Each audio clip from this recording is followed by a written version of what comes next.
అంటే ఈ దోసక తినడం కోసమే నువ్వు ముఖ్యమంత్రి అయినావా రేవంత్ రెడ్డి గారు? ఇదేం సిద్ధాంతం అండి, నాకు అర్థం కాదు. రాహుల్ గాంధీ గారు, రాజీవ్ గాంధీ గారు the first ones in the country.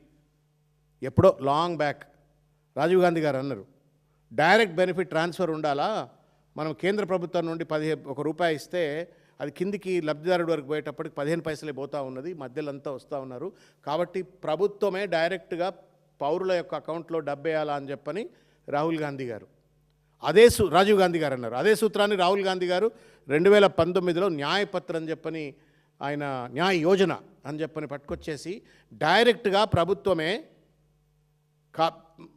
లబ్ధిదారులకు అకౌంట్లో కొంత డబ్బు వేయాలి, 20,000 30,000 వేయాలని చెప్పని ఒక పథకం పట్టుకొచ్చిండ్రు. ఆ స్ఫూర్తితోటే 23లో కూడా మేనిఫెస్టోలో పెట్టిండ్రు. That is government directly transferring the benefit to the voter. Revanth Reddy ఏమంటా ఉన్నాడు, directly looting from the bank accounts of the voters.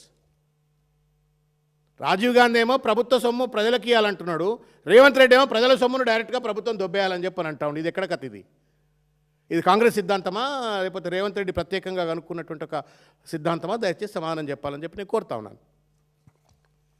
ఇకపోతే చాలాన్ అనేటువంటిది రేవంత్ రెడ్డి గారు ఒక ఆరోపణ మాత్రమే. It's not a conclusion, it's not a judgement.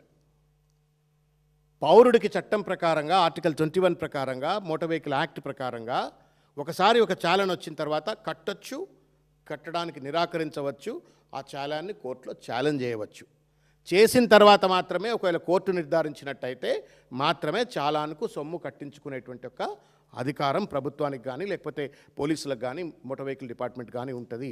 ఈ మాత్రం ఇంగితం మీకు లేదా అని చెప్పి నేను అడుగుతా ఉన్నాను.